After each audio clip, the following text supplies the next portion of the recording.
1978. Jaar van kiezen en delen en soms verdelen. In de wereld, in Nederland, in Smallingenland. Met het kiezen wilde het in ieder geval best lukken. Op privéterrein en op het gemeentelijke erf werd met verschillend oogmerk gepoogd anderen te winnen. Daarbij ging het ook om een nieuwe gemeenteraad. De raad werd met 2 zetels uitgebreid tot 29 leden, omdat de gemeente in de afgelopen raadsperiode de grens van 45.000 inwoners overschreed.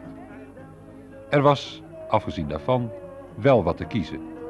Want 9 vertrouwde gezichten zouden niet in de nieuwe raad terugkeren. Een reden te meer voor de politieke partijen om aan de weg te timmeren. Lees de waarheid. Om stemmen te winnen. En zelfs politiek klinkt dan soms redelijk muzikaal.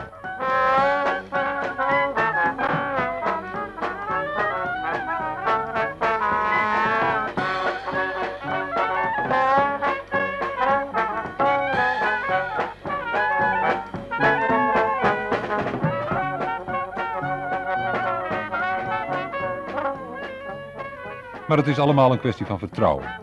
En zelfs de bronzen kwebbelende vrouwtjes speculeerden over de uitslag. Er was in de stembureaus dan ook wel iets te tellen. Want er werden ruim 25.000 geldige stemmen uitgebracht.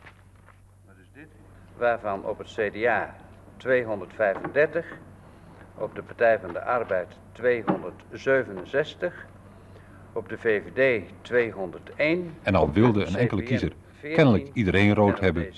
Het CDA kreeg nu 12 zetels, 1 meer dan voorheen. De PvdA hield er 11. De VVD bleef op 2. Het GPV, de FNP en de CPN hielden er elk 1. En D66 kwam terug met 1 zetel. Wat joon of tas zijn ha. Ik zwaar je dat ik om eert in dit ambt te dwaan of te litten van het ien een jefte of een tassezing hokkerek oornom haf of oornemen sil, rechtstreeks of terug oren. En dan is het onder terop, Savier helpen mij God almachtig. Savier helpen mij God almachtig. Dat verklaar en beloof ik. Dat verklaar en beloof ik. Intussen zaten er 2 nieuwe wethouders achter de BMW-tafel. Al bleef de verdeling 2 CDA en 2 PvdA gelijk. Wethouder Jonkman volgde wethouder Kroes op, die als zodanig met pensioen ging, maar wel raadslid bleef. Bedankt voor de rol die u gespeeld hebt. En kijk eens met gepaste trots, niet met ongepaste, maar dat doet u nooit, rond naar dat Babel wat wij gebouwd hebben. Maar dat is niet een goede vergelijking, want daar ging het slecht mee. Maar we mogen toch wel zeggen, naar datgene wat hier in de gemeente in die periode tot stand is gekomen. Wethouder Lammers zat al enige maanden op de stoel van wethouder Schurer, die burgemeester werd van Utingeradeel. Ja, ik zou zeggen, welkom in het college van oud-wethouders. Daar hoor ik langzamerhand bij. Namens het personeel de toekomstige burgemeester van het buitengebied Utingeradeel toespreken is voor mij bepaald een moeilijke opgave. Onze omgang wordt niet zo intiem als met onze vrouwen. Dat kon ook niet, want we zijn beide verhoede hetero's. Maar vaak minstens zo intensief. Goed zo. Het afscheid was zeker hartelijk.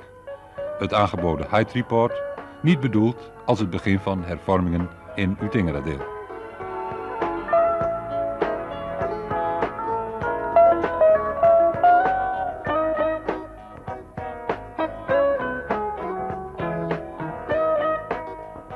Ik wou graag de vergadering van de gemeenteraad van Smallingenland openen. Ik dacht dat wel duidelijk was aan de hele entourage dat het een wat bijzondere zitting zal worden. Het is vandaag de laatste raadsvergadering voor een 9-tal raadsleden. Hartelijk dank, Zwart. Ja. En ik hoop dat je me nog op de CSL en op de periode dat je in het CS van de gemeente werkt in deze regio. Dankjewel. Ik zou toch nog even uw aandacht willen vragen. Zo werden er in 1978 2 wethouders en 9 raadsleden uitgeluid. En daar behoren behalve Makkemer Borde ook bloemen bij.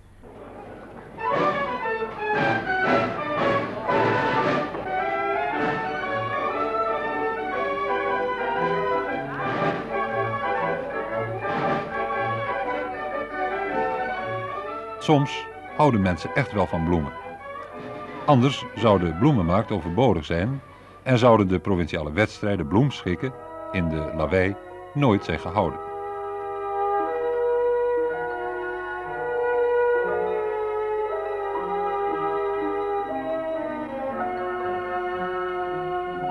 Bomen dragen evenzeer bij tot het milieu waarin we leven. Niet alleen die in de boomwallen van het typisch Friese woudenlandschap, zoals langs het laatste gedeelte van de provinciale weg tussen Nijtap en Ureterp-Verlaat, dat eindelijk in gebruik werd genomen.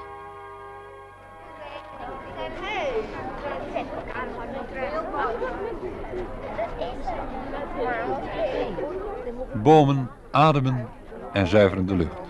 Dus zijn er nooit genoeg van. En dus werden er meer bomen geplant, zoals in Rottevallen op de boomplantdag.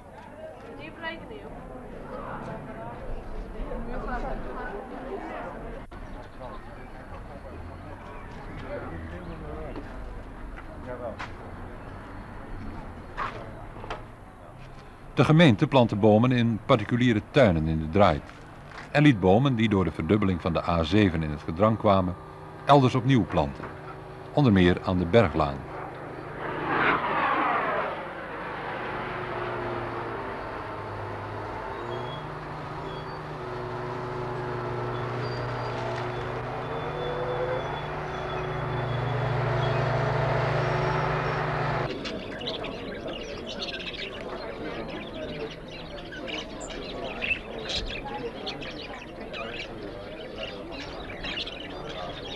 Bij bomen horen vogels, maar er schijnen soorten te bestaan die beter in kooien gedijen dan in de natuur, en daar hebben mensen een zo dankbare hobby aan dat ze hun veelkleurige gevederde vriendjes tentoonstellen, waarbij inderdaad elk vogeltje zingt zoals het gebekt is.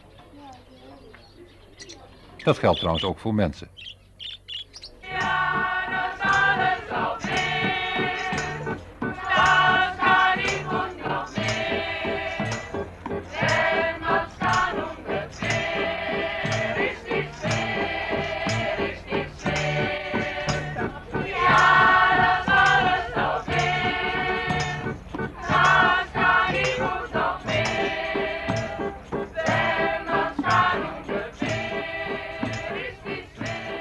Oude geluiden, nieuwe namen en gezichten. Jawel, maar ook een vertrouwd gezicht en een even vertrouwde naam keren terug. Mevrouw Grobelsdal, misschien dat ik mag besluiten met een persoonlijk woord. We beseffen allemaal dat u met tegenstrijdige gedachten naar deze bijeenkomst bent gekomen. Maar u bent hier gekomen en u bent bereid om deze officiële handelingen te verrichten. In de passage tussen het oude en het nieuwe gedeelte van het gemeentehuis werd een door de beeldhouwer Kees Verkade aangeboden bronzen kop van burgemeester Dr. Anders Willem Ernest baron von Knobelsdorff onthuld door diens weduwe. Ze onthulde kort daarna het nieuwe naambord van het ter nagedachtenis aan deze burgemeester omgedoopte plein tussen Berglaan en burgemeester Wuitenweg.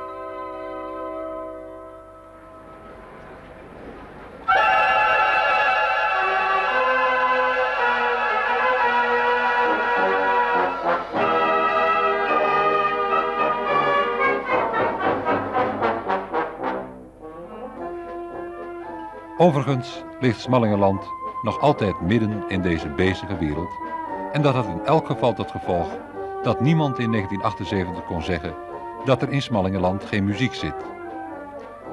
Er kwam een jeugdorkest uit Kiryat Ono in Israël dat met veel succes optrad in de Lawei.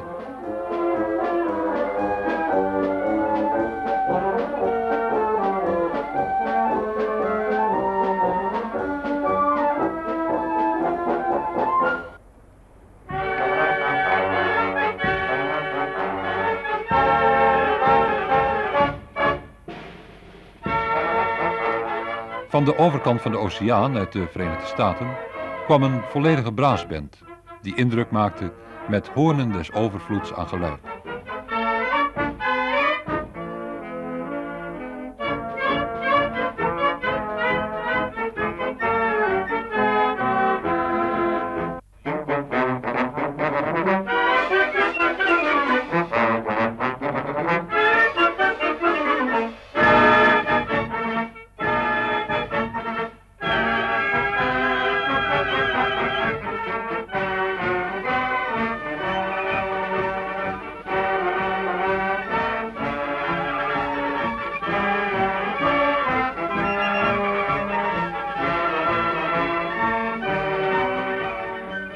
Maar er waren meer internationale contacten.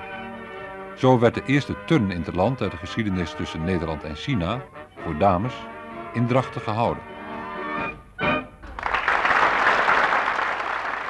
Een festijn van precisie en gratie.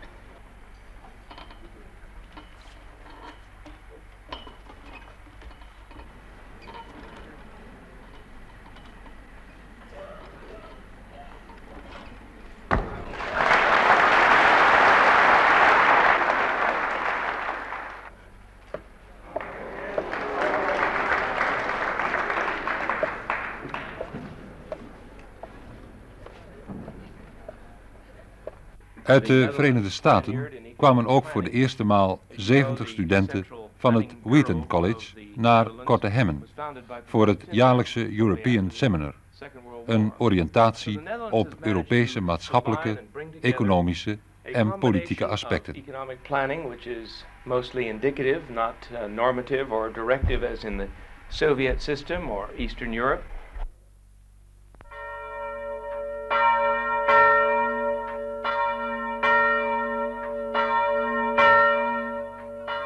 En ook daar kwam muziek van.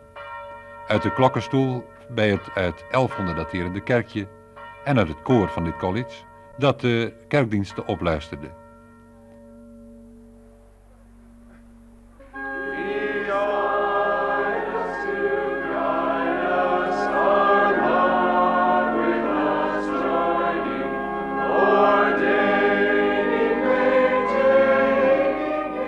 Over kerken gesproken. Er waren in Smallingenland een paar opmerkelijke feiten. In Oudega werd na 3 jaar restaureren de uit de 11e eeuw daterende kerk weer in gebruik genomen. Oud-gedeputeerden en andere al dan niet voormalige bestuurders kwamen de resultaten bekijken en hoorden van architect Roelof Keilstra enige bijzonderheden. Onderzoek was de oorspronkelijke kerk aan de oostzijde afgesloten met een halfronde apsis. En de kerk was gefundeerd op balstien. Het viel op dat Oudega, ten aanzien van tabakgebruik, zijn tijd reeds lang vooruit is. Opeinde is dat ten aanzien van kerkfundatie. Niet iedere kerk in Smallingenland is gefundeerd op veldkeien. De nieuwe gereformeerde kerk in Opeinde is namelijk gefundeerd op offerzin en spekkies. Daar fungeert dan ook al sinds jaar en dag geregeld een croupier in Spekjesland.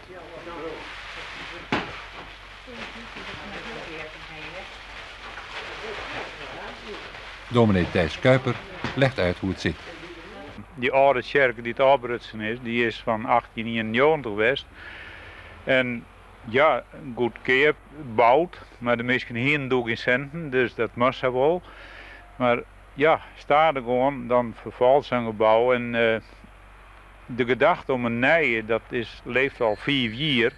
En er is heel wat om dienen om safje te krijgen, om geld bij nog te krijgen.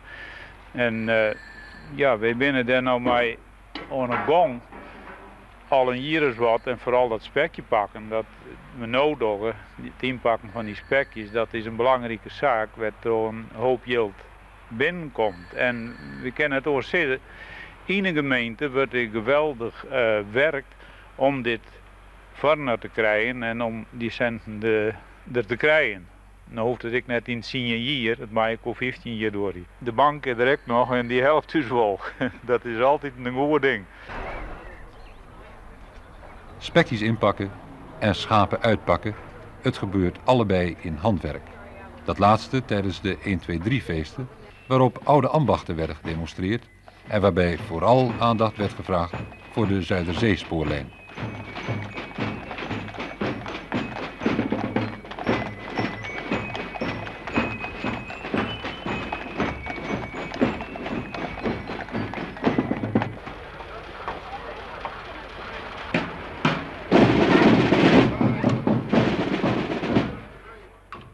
De voorzitter van de Stichting Zuiderzeespoorlijn, Dr. Kees Zijlstra, liet een stoomfluit blazen en de spoorlijnbegeerte werd ook in Den Haag aan de minister voorgelegd.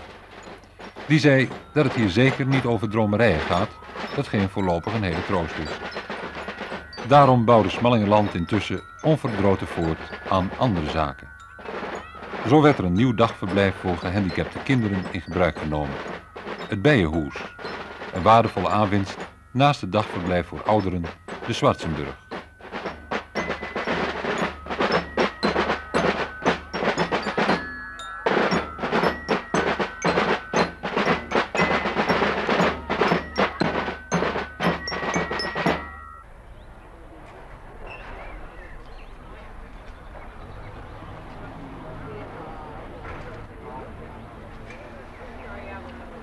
Er kwamen nog meer mogelijkheden voor de jeugd.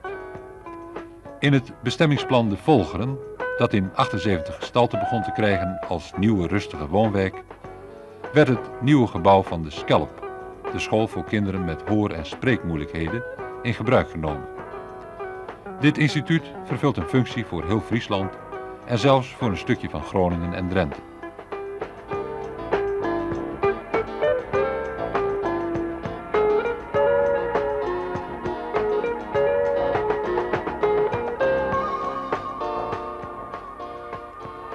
Voor het beroepsonderwijs was de opening van de school voor verplegenden door de geneeskundig inspecteur van de volksgezondheid, Dr. Keilstra, zeer belangrijk.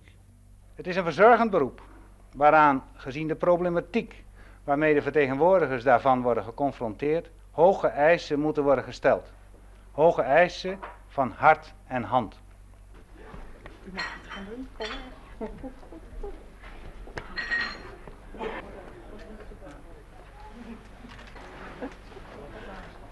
Mag u uw pantoffels aanhouden in mee? Wij wel, hè? Ja.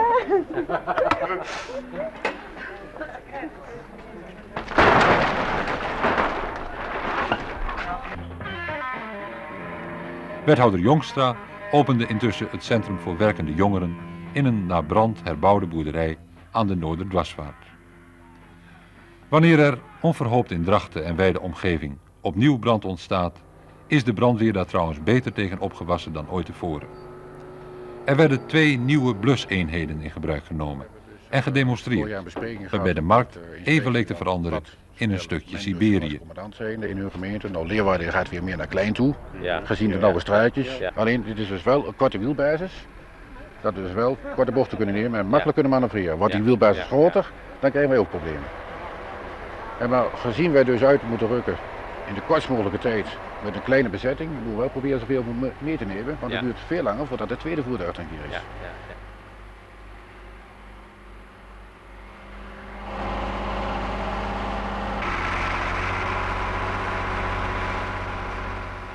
Overigens was Smallingenland de oude tijden nog niet vergeten. De eerste motorbrandspuit uit 1908 werd gerestaureerd en bij die gelegenheid liet de brandweer het oude en het nieuwe materieel zien.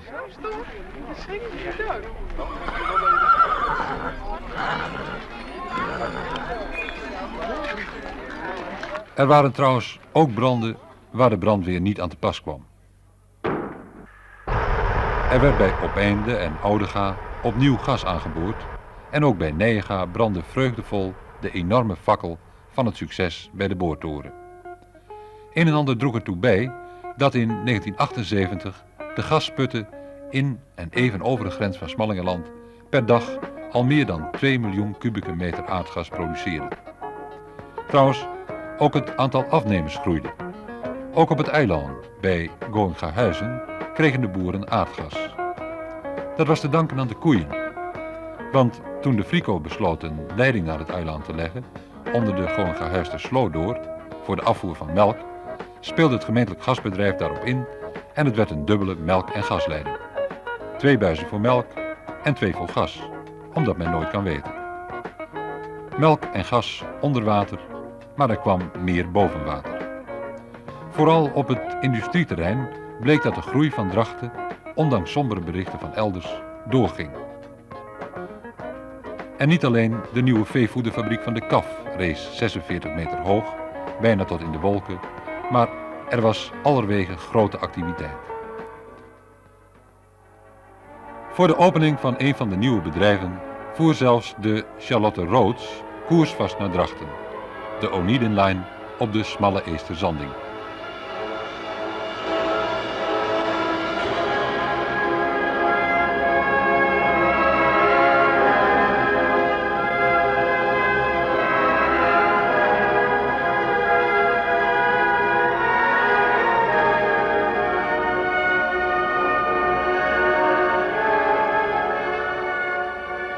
Goede verbindingen te land zijn onmisbaar en derhalve werd ook aan de vervolmaking daarvan gewerkt.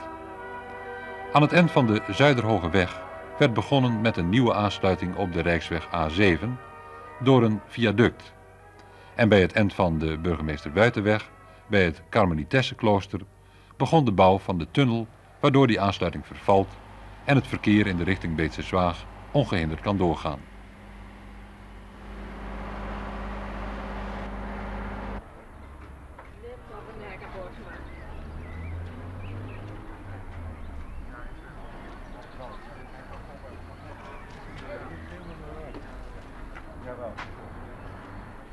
In het centrum kwam de reconstructie van de Vogelzang en de afbouw van het noordelijke stuk van het promenadegebied in uitvoering. Daar leek het erop dat er bijna 2 PTT'ers minder waren. Maar zeker is dat in 1980 CNA erbij komt. En wat de winkels betreft, in de Draait kwam de eerste fase van het wijkwinkelcentrum in uitvoering. Bij dit alles werden andere zaken niet vergeten, zoals de kunst. In de Lawaai was een van de vele tentoonstellingen gewijd aan de werken van Smallingenlandse kunstenaars.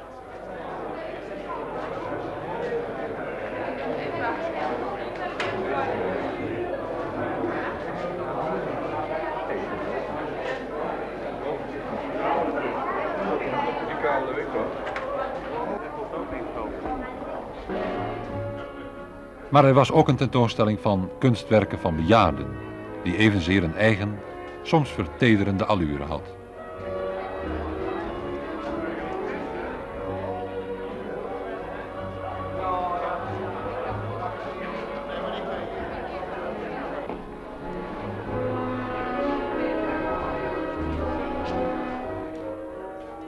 Van de poppen naar het popfestival is, behalve in de woordspeling, gans een stap. Maar dat festival was er wel. Er waren niet zoveel mensen als gevolg van veel regen, maar het schonk wel veel vermaak, behalve voor de omwonenden.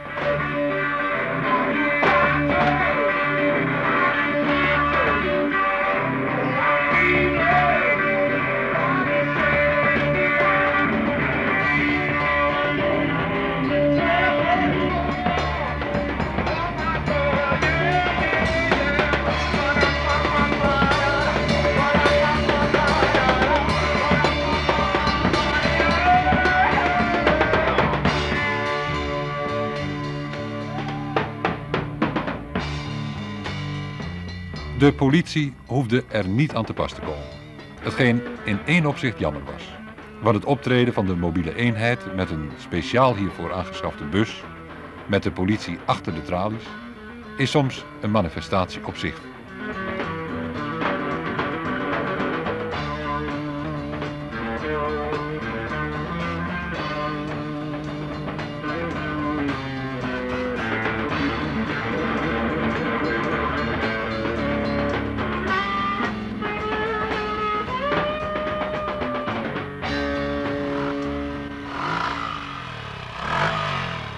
Tot de jaarlijks terugkerende gebeurtenissen behoorde zo langzamerhand ook de internationale speedshow, waarbij een pasgekozen wethouder een vacature in het college van BMW riskeerde.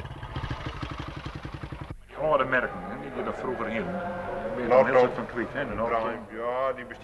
In elk geval verkeerden de gebruikers van de in 1978 gereed gekomen tennishal in rustige sferen.